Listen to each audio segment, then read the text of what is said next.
আসসালামু আলাইকুম সকলকে। আশা করি ভালো এবং সুস্থ রয়েছো। 25 ব্যাচের সামনে এইচএসসি। ঈদের পর শুরু হবে প্রিপারেশন। আর 3 মাসও পুরো নেই যদি ঈদের পর থেকে চিন্তা করি। তারপরে দেখা যাবে যে এইচএসসির জন্য আমাদের প্রিপারেশন পুরোদমে শুরু হয়ে গেছে। এখন প্রিপারেশনের মধ্যে ম্যাক্সিমাম মানুষের এখন সবচেয়ে বড় যে কোশ্চেন, ভাইয়া একাডেমিকে এটা পারি না, একাডেমিকে ওই চ্যাপ্টার পড়া হয়নি, একাডেমিকে এই টপিকটা বাকি, আমার ওই যে এই চ্যাপ্টারগুলা, এই প্রশ্নগুলা, এই সাবজেক্টের এই এতগুলা, বা অনেক সময় অনেকে এটাও বলে যে ভাই কিচ্ছু পারি না, আমার প্রিপারেশন একদম জিরো, কোত্থেকে শুরু করব, কিভাবে আগাবো। So academic gap fill up এই জিনিসটা হচ্ছে এখনকার একটা বার্নিং কোয়েশ্চেন 25 ব্যাচের জন্য, 26 ব্যাচের জন্য। আমি মেইনলি 25 ব্যাচ নিয়ে কথাবার্তা বলতেছি। হচ্ছে যারা এবার এইচএসসি দিবা, মেইনলি ভিডিওটা তাদেরকে হচ্ছে বেস করে। সো একাডেমিক গ্যাপ তুমি এই লাস্ট মোমেন্টে এইচএসসি এর 3 মাস আগে থেকে কিভাবে ফিল আপ করবা, এটা নিয়ে একটু কিছু কথাবার্তা বলবো। সো আসো শুরু করা যাক। ফার্স্ট অফ অল এখানে হচ্ছে আমি দুইটা ক্যাটাগরিতে আনছি, যে তোমার প্রিপারেশন 50 থেকে 75% হয়েছে, আর একটা হচ্ছে 75 থেকে 100% হয়েছে। ঠিক আছে, এটা নিয়ে আমি পোস্ট করতেছি আমার আইডিতে, আমার পেজে। তোমরা আমার পেজ বা আইডি নিয়মিত ফলো করলে দেখবা এগুলো নিয়ে হচ্ছে আমি পোস্ট নিয়মিত করতেছি, তোমাদের বিভিন্ন গাইডলাইন অ্যাডভাইসেস দিচ্ছি। বাট হচ্ছে এটা নিয়ে আমি একটা বিস্তারিত ভিডিও করে ফেললাম এখন। তো আমি হচ্ছে এখানে ভাগ ভাগ করে করে তোমাকে এক্সপ্লেন করতেছি। যদি তোমার প্রিপারেশন হচ্ছে, আমি একদম ভালো থেকে আসি, যদি তোমার প্রিপারেশন হচ্ছে 100% থেকে 75%, মানে এই রেঞ্জে থাকে যে তোমার প্রিপারেশন অলমোস্ট কমপ্লিট, কিছু কিছু জায়গা বাকি আছে, ঠিক আছে, এটা হচ্ছে একদম তোমার টিয়ার 1 যে স্টুডেন্টগুলো তারা, ঠিক আছে, ওদের জন্য কিন্তু এখন গ্যাপ ফিল আপের মতো কোনো জায়গা না। আমি বলবো তোমরা রিভিশন শুরু করে দাও, তোমরা হচ্ছে রিভিশন শুরু করে দাও, রিভিশন শুরু করে দিতে পারো। এখন রিভিশন তুমি নিজেও দিতে পারো, রিভিশন নিজেও দিতে পারো, যদি চাও কোনো জায়গায় ফাইনাল মডেল টেস্টের মাধ্যমে রিভিশন দিতে সেটাও দিতে পারো, ইটস আপ টু ইউ। কারণ তোমার মেইন পড়া শেষ, এখন তুমি নিজে রিভাইজ দাও কি ফাইনাল মডেল টেস্টের মাধ্যমে রিভাইজ দাও, সো তোমার রিভিশন হবে, তোমার গ্যাপ ফিল আপ করা লাগবে না। যেটুকু বাকি 20% 25%, এটুকু হচ্ছে তুমি রিভিশনের পাশাপাশি হচ্ছে একটা সাবজেক্ট করে, রিভিশনের পাশাপাশি যদি ওয়ান সাবজেক্ট করে তুমি ফলো করো, যে হ্যাঁ আমার প্রতিদিন আমি ওই রিভিশন যা করছি সেটার সাথে একটা সাবজেক্টের ওই গ্যাপ যেগুলো আছে সেগুলো হচ্ছে আমি ফিল আপ করে ফেলছি, তাইলে হচ্ছে তোমার হবে। গ্যাপটা কিভাবে ফিল আপ করবে এটা নিয়ে পরে কথা বলছি, আমি আগে একদম স্পেসিফিক্যালি কিছু কথাবার্তা বললি, তারপর জেনারেলাইজড কিছু কথাবার্তা বলবো যেটা প্রত্যেক ক্যাটাগরির স্টুডেন্টের সাথেই যাবে। ওকে, তো এরপর হচ্ছে 50 থেকে 75%, মানে তুমি এখন টিয়ার 1, তুমি হচ্ছে টিয়ার 2 এর স্টুডেন্ট। তো এই ক্ষেত্রে যাদের এরা হয় কি, যে আমি স্টুডেন্ট ভালো, বাট মাঝখানে কোনো একটা দুর্ঘটনা ঘটে যাওয়ায়, মাঝখানে কোনো একটা গ্যাপ পড়ে যাওয়ায়, মাঝখানে কোনো একটা ডাউনফলের জন্য দেখা যায় যে আমার প্রিপারেশন একটা ঘাটতি পড়ে গেছে, এবং ঘাটতিটা বিলো 75। বাট এত খারাপ না যে আমি একদম কিছুই পাই না, আমি অর্ধেকের মতো, আমার অর্ধেকের বেশি সিলেবাস শেষ, আমার ওই জায়গায় হালকা কিছু মানে রিভিশন আর ঘাটতি আছে, কিন্তু এরপর থেকে হচ্ছে আমার গ্যাপের জায়গা শুরু। আমি কি করব, আমি বলবো হচ্ছে তোমরা যারা আসো, তোমরা হচ্ছে গ্যাপ ফিল আপে বেশি ফোকাস দিবা, গ্যাপ ফিল আপে বেশি ফোকাস দিবা। তোমরা হচ্ছে মোটামুটি গ্যাপ ফিল আপ যে করবা, গ্যাপ ফিল আপের পর পর হচ্ছে তোমরা চেষ্টা করবা এপ্রিলের মধ্যে, তোমরা চেষ্টা করবা এপ্রিলের মধ্যে তোমাদের যা যা গ্যাপ আছে সব ফিল আপ করে ফেলতে, এপ্রিলের ফার্স্ট হাফের মধ্যে, এপ্রিলের ফার্স্ট হাফের মধ্যে তোমাদের গ্যাপগুলো শেষ করে ফেলতে। এই কয়দিন রিভিশন করার দরকার নাই। এই কয়দিন তুমি যদি ফাইনাল মডেল টেস্টে থাকো বা কোনো অন্য কোনো কোর্স থাকো, যদি প্রি মেডিকেলেও থেকে থাকো, আমি বলবো এপ্রিলের ফার্স্ট হাফ এবং এখন এই যে ঈদের আগে যে কয়দিন আছে, পুরোটা সময় তুমি তোমার গ্যাপ ফিল আপে ফোকাস দাও। কিভাবে ফোকাস দিবা আমি তোমাকে একটু পর বলতেছি, ঠিক আছে। আমি হচ্ছে এখনই বলতেছি গ্যাপ ফিল আপে তুমি কিভাবে ফোকাস দিবা। গ্যাপ ফিল আপে হচ্ছে তুমি ফোকাস দিবা এইভাবে, তুমি প্রথমে যে কাজ করবা সেটা হচ্ছে রাইট ডাউন ইওর গ্যাপস। প্রথম কাজই হচ্ছে write down your gaps, write down your gaps. একটা পেজ নাও, একটা সাদা পেজ নাও, সাদা পেজ নিয়ে তুমি কি কি পারো না, কেমিস্ট্রি ধরলাম, কেমিস্ট্রির মধ্যে কি কি আছে, গুণগত রসায়ন, গুণগত রসায়নের মধ্যে কোয়ান্টাম সংখ্যা পারি, শুরুর দিককার যে ব্যাপার স্যাপার আছে, ইলেকট্রনিক ভরবেগ, ওগুলা পারি, হ্যাঁ পারি, সমস্যা নাই, কোয়ান্টাম সংখ্যা পারি। এরপর আসছে হচ্ছে পারতে পারতে দ্রাব্যতা গুণফলে গ্যাপ, লিখে ফেলো কেমিস্ট্রি ফার্স্ট দ্রাব্যতা গুণফল। কেমিস্ট্রি ফার্স্টের মধ্যে প্রথমে লিখে ফেলা দ্রাব্যতা গুণফল, মানে চ্যাপ্টার 2, কেমিস্ট্রি ফার্স্ট হেডিং দিছো, এর মধ্যে লিখা চ্যাপ্টার 2 দ্রাব্যতা গুণফল। চ্যাপ্টার 2 তার কোনো গ্যাপ আছে আয়ন শনাক্তকরণ গ্যাপ আছে, দ্রাব্যতা গুণফল নিচে আয়ন শনাক্তকরণ, আর গ্যাপ নাই। চ্যাপ্টার 3 তে আসো, চ্যাপ্টার 3 তে দেখলা তোমার চ্যাপ্টার 3 পুরোটাই গ্যাপ, তুমি চ্যাপ্টার 3 পাশে লিখে দাও ফুল, চ্যাপ্টার 3 পুরোটা নতুন করে করবা। চ্যাপ্টার 4, চ্যাপ্টার 4 কি গ্যাপ আছে, বিক্রিয়ার শুরুর দিককার অংশ, বিক্রিয়ার শুরুর দিকে খালি শুধু গ্রিন কেমিস্ট্রি নিয়মগুলো পারি, আর এরপর বিক্রিয়ার ক্রম পাই না, বিক্রিয়ার ক্রম লিখলা। বিক্রিয়ার হচ্ছে ক্রমর সাথে আরো কিছু আছে, ওগুলা জিনিস আমার গ্যাপ আছে, লার সাথে গ্যাপ আছে, তুমি লিখে ফেলা লার সাথে। এরপর কি তুমি লিখলা হচ্ছে সাম্যাবস্থা প্রভাব, তুমি সাম্যাবস্থা প্রভাব পারো না, ওইটাও লিখে ফেললা। এরপর কি আসে, এরপর আসে হচ্ছে তোমার কেপিকেসি পারো, ওকে বাদ। তারপর থেকে একেবি আয়নীকরণ গুণফল ওটা পারো, বাদ। পিএইচ পারো, বাদ। বাফার পারো বা বন্ধন শক্তি একটু ঝামেলা আছে, বন্ধন শক্তি লিখে ফেলো। এই যে তুমি ভাগে ভাগে ভাগে ফিল্টার করতেছো, তোমার কিন্তু গ্যাপগুলো আলাদাভাবে ফিল্টার হয়ে আসতেছে তোমার সামনে, তুমি চোখে দেখতেছো যে হ্যাঁ একদম ঠিক এই পেজের মধ্যে যা যা টপিক লেখা আছে ঠিক এইগুলো আমি পারি না। দেখবা কিছু কিছু টপিক এমন আসবে যেটা তোমার কাছে মনে হয়তো তুমি পারো, বাট লেখা সময় নিতেছে, সিরিয়াল করার সময় নিতেছে, না এই টপিক তো আরেকবার পড়তে হবে, এই টপিক তোমার গ্যাপ, ওই টপিক লিখে ফেলছো, পড়া হয়ে যেতেছে। আবার অনেক সময় এমন মনে হবে যে আরে এই টপিক ভাবতাম পারি না, কিন্তু এখন মনে হইতেছে পারি, এই টপিক গ্যাপে ফিল আপ করার দরকার নাই। সো আপস এন্ড ডাউনস মিলে তুমি তোমার মোটামুটি একটা ফ্রেশ চার্ট পাবা যে অ্যাকচুয়ালি তোমার গ্যাপ কি কি। ওই যে গ্যাপগুলা পাইছো, তুমি যেহেতু 50 থেকে 75% পর্যন্ত তোমার সিলেবাস আছে, তোমার গ্যাপ ফিল আপ হওয়া ভালো মতো বাকি, তুমি ডেইলি 2 সাবজেক্ট পড়বা, তুমি ডেইলি হচ্ছে 2টা সাবজেক্ট ভালো মতো পড়বা, এবং এই 2টা সাবজেক্টেরই হচ্ছে তুমি গ্যাপ ফিল আপ করবা, 2টা সাবজেক্টেরই তুমি হচ্ছে গ্যাপ ফিল আপ করবা, 2টা সাবজেক্টেরই গ্যাপ ফিল আপ করবা, 2টা সাবজেক্টেরই গ্যাপ ফিল আপ করবা, ঠিক আছে। মোটামুটি 2টা সাবজেক্টের টাইম দিবা হচ্ছে 4 আওয়ার্স করে, 4 to 5 hours on average, 4 to 5 hours time দিবা অন এভারেজ। এবং হচ্ছে তোমার এদিকে মোটামুটি তুমি যদি 4 আর 5 করে মানে টোটাল 8 to 9 আওয়ার্সও টাইম দাও, তুমি এইখানে মোটামুটি হচ্ছে 3 থেকে 4টা গ্যাপ, 3 থেকে 4টা গ্যাপ মোটামুটি এই সাবজেক্টে ফিল আপ করতে পারবা, আর এখানে ফিল আপ করতে হবে আরো 3-4টা গ্যাপ। সো এরকম ভাবে তুমি যদি 15 দিন টানা গ্রাইন্ড করো, তুমি দেখো তোমার এদিকে 3টা এদিকে 3টা 6টা করে গ্যাপ ফিল আপ হইতেছে, এবং সাথে তুমি টানা 15 দিন এরকম করে যাচ্ছে, তাহলে 6-15 কত হয়? 6-15 হয় 90।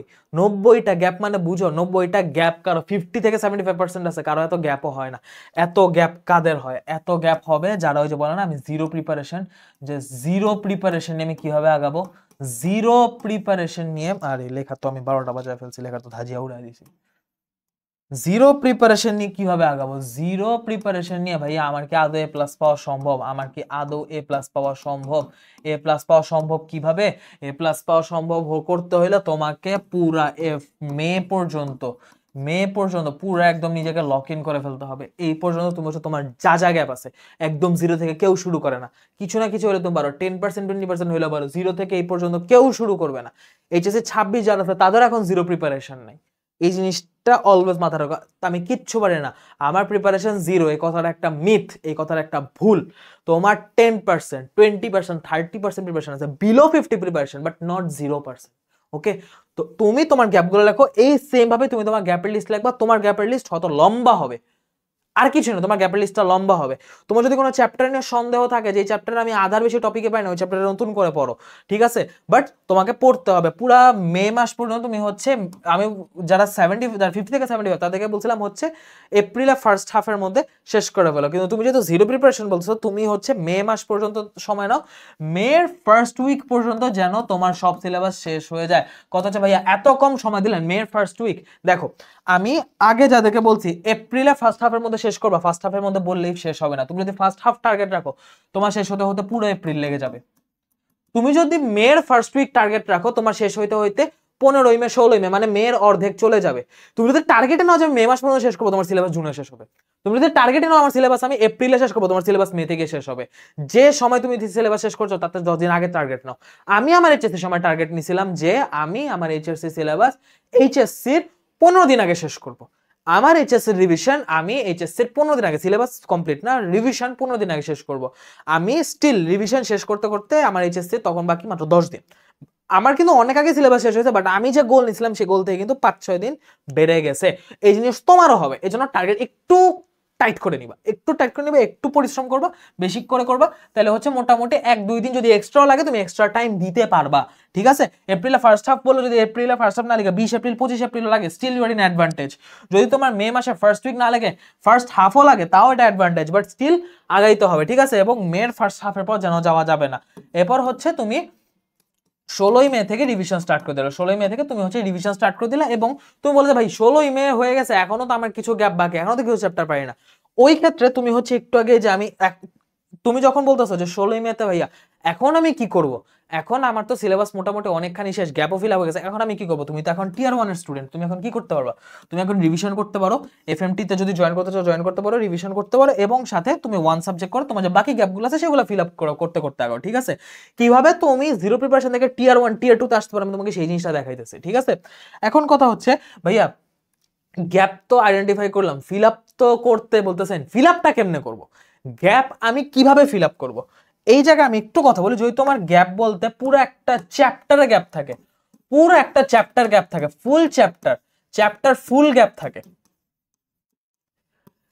সেই ক্ষেত্রে যেটা করবা ওই চ্যাপ্টারের উপর ওয়ান শট খুঁজবা, ওয়ান শট, অথবা হচ্ছে ওয়ান শট বা হচ্ছে তোমার থাকে না 1-2 ক্লাসের মধ্যে যেখানে পড়াতে মানে 1 বা 2 ক্লাসের মধ্যে চ্যাপ্টার শেষ করা দেয় এমন কিছু ক্লাস থাকে, বুঝছো? ওই টাইপের ক্লাসগুলো আগে করে তুমি তোমার সিলেবাসটা কভার করবা। ওই টাইপের ক্লাসগুলো করার সময় আমি কিন্তু আগেই বলছি তোমার প্রিপারেশন জিরো না, তোমার প্রিপারেশন জিরো না। তুমি হচ্ছে সেই চ্যাপ্টারটা ওয়ান শট থেকে যদি 1-2 ক্লাসের মধ্যে ভালো করে বুঝতে যাও, তুমি দেখবা কিছু কিছু টপিক আসলেই বুঝতেছো না, কিছু কিছু টপিক তুমি ওয়ান শট থেকে বুঝতেছো না। জাস্ট ওই টপিকগুলা, জাস্ট ওই স্পেসিফিক টপিকগুলা হচ্ছে একাডেমিকের যে বিস্তারিত ক্লাস থাকে না 14, 15, 16 ক্লাসের, জাস্ট এই বিস্তারিতগুলো হচ্ছে একাডেমিকের ক্লাস থেকে দেখে নিবা। নাইলে কোনো একটা চ্যাপ্টারের জন্য এক playlist, one chapter one playlist, এটা করার টাইম এখন নাই, যদি চ্যাপ্টার ফুল গ্যাপ থাকে এই স্ট্র্যাটেজি দেখাবা। আর যদি তোমার টপিক ওয়াইজ গ্যাপ থাকে, যে ওই চ্যাপ্টারে ভালো মতো পারে, ওই চ্যাপ্টার আমার টপিক ওয়াইজ গ্যাপ, তুমি কি করবা ওই টপিকটার জন্য তুমি একাডেমিক ক্লাসে টাইম দিতে পারো। ওই টপিকটার জন্য তুমি হচ্ছে যে কোনো একটা একাডেমিক ক্লাসের জাস্ট দ্যাট টপিকটা হচ্ছে তুমি ভালো করে দেখে ফেলো, ওই টপিকটা ভালো করে বুঝে ফেলো, এবং বুঝার পর তুমি হচ্ছে ওই টপিকের উপর যে কোশ্চেনগুলো আসছে, বোর্ড কোশ্চেনগুলো হচ্ছে দেখে ফেলো, বোর্ড কোশ্চেন, টেস্টের কোশ্চেন, টেস্ট পেপার থেকে দেখে ফেলো। ওকে, তো বোর্ড কোশ্চেন এবং টেস্ট পেপার থেকে কোশ্চেন যখন দেখবা, তখন যে কাজটা করবা হচ্ছে সিকিউ এমসিকিউ দুইটাই দেখবা, ঠিক আছে? এটা হচ্ছে চ্যাপ্টার ওয়াইজ আর টপিক ওয়াইজ গ্যাপ থাকে। আর যদি বলো যে ভাই আমি রিভিশন করতেছি, রিভিশন কি করবো, রিভিশন নিয়ে আমি আলাদা একটা ভিডিও দিব, রিভিশন নিয়ে হচ্ছে আমার আলাদা ভিডিও আসবে ইনশাল্লাহ, যে তুমি কোন চ্যাপ্টার কোন সাবজেক্ট কিভাবে কি রিভাইজ করবে, আমি ফুল গাইডলাইন তোমাদের দিব ইনশাল্লাহ। এটা হচ্ছে একদম জেনারেলাইজ, তুমি গ্যাপ কিভাবে ফিল আপ করবা, ঠিক আছে? এইভাবে আমি যে স্ট্র্যাটেজি তোমাকে বলছি, এই স্ট্র্যাটেজি অনুযায়ী যদি আগাও, ফিল আপও ভালো মতো হবে, টাইমও ভালো মতো সেভ হবে, ঠিক আছে?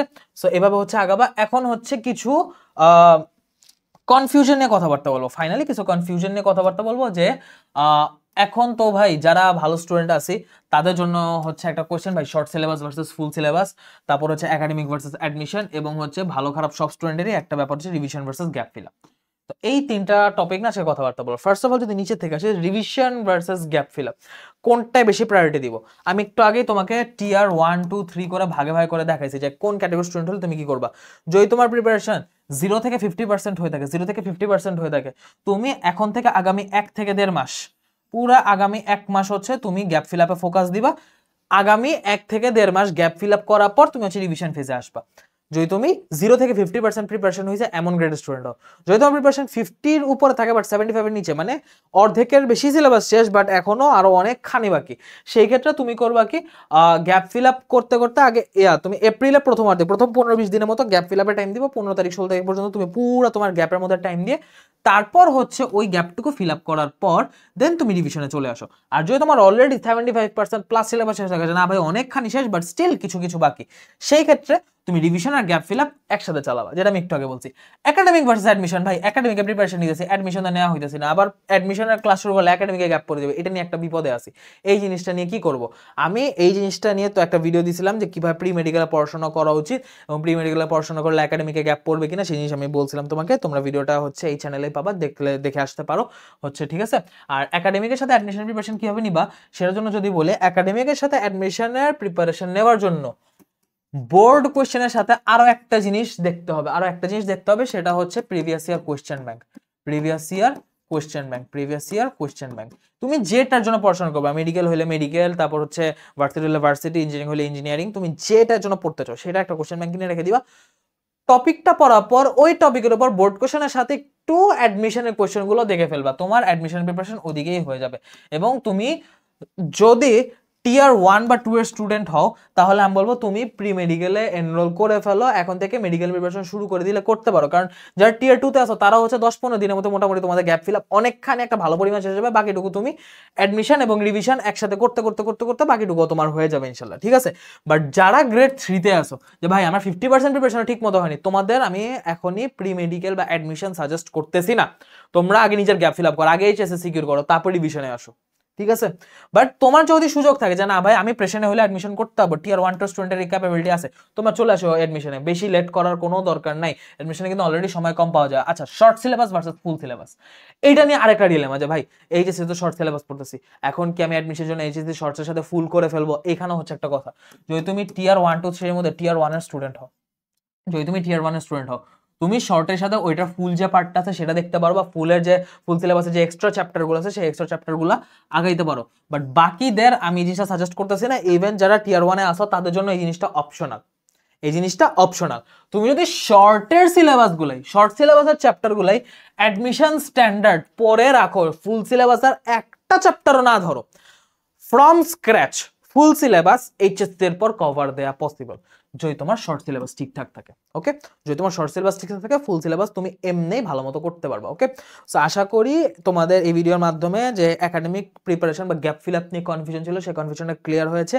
এখন physics, chemistry, biology, higher math এগুলো তো নিয়মিত পড়ি, বাট এগুলা পড়তে গিয়ে আমাদের যে বাংলা, ইংলিশ, আইসিটি অবহেলিত হয়ে যায়, ওই সাবজেক্টগুলো নিয়ে হচ্ছে আমাদের প্রিপারেশন নেওয়া হয় না। ওই সাবজেক্টগুলোর জন্য হচ্ছে আমাদের আলাদা করে ইয়া করা লাগে, প্রিপারেশন নেওয়া লাগবে। কিন্তু কখন প্রিপারেশন নেব আমরা বুঝতে পারি না। সেজন্য হচ্ছে তোমরা যেন অন্যান্য সাবজেক্টে পড়ার সাথেই প্রিপারেশনগুলো নিতে পারো, সেজন্য তোমার জন্য নিয়ে আসছি 22 ডেজ এইচএসসি ইংলিশ কোর্স। সেখানে হচ্ছে আমি মোহাম্মদ আহনাফ ইসলাম তোমাদেরকে 22টা ক্লাসের মাধ্যমে বাংলিশ লিখতে নিয়েছিলাম, 22টা ক্লাসের মাধ্যমে 22 ক্লাসের মাধ্যমে, সাথে কিছু এক্সামস থাকবে, 5-6টা হচ্ছে আমি উইকলি এক্সাম নিব।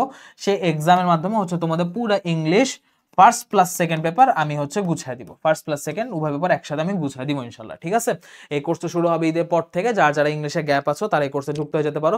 একাডেমিকের জন্য ইংলিশে যা লাগবে সেগুলো তো অবশ্যই পড়াবে, এবং একাডেমির সাথে রিলেটেড যে অ্যাডমিশনে কিছু কন্টেন্টও যদি লাগে দেখানোর মতো সেটাও আমি অবশ্যই দেখা দিব ইনশাল্লাহ। সো তোমরা তোমাদের বাকি সাবজেক্টটা পড়াশোনার সাথে যেন কোর্সটা কন্টিনিউ করতে পারো সেভাবে ক্লাসগুলো সাজাবো, এক্সামও উইকলি থাকবে। সো এই হচ্ছে ওভারঅল ওভারভিউ যে তুমি কিভাবে গ্যাপ ফিল আপ করবা, কিভাবে পড়াশোনা করবা, এবং সাথে যদি কেউ চাও ইংলিশটা আমার সাথে ফিল আপ করে নিতে সেক্ষেত্রে তোমার জন্য কোর্সের অপশনও আছে। আর যদি নিজে চাও যে আমি নিজে কিভাবে ইংলিশ পড়বো, আমি নিজে কিভাবে নিজে প্রিপারেশনটা গুছিয়ে নিতে পারবো, সেটা নিয়ে আমার আলাদা ভিডিও আছে, সেটা তোমরা দেখে আসতে পারো। সো আজকে এ পর্যন্তই, দেখা হবে নেক্সট কোনো ভিডিওতে নেক্সট কোনো নতুন টপিক নিয়ে। সে পর্যন্ত সবাইকে আল্লাহ হাফেজ, আসসালামু আলাইকুম।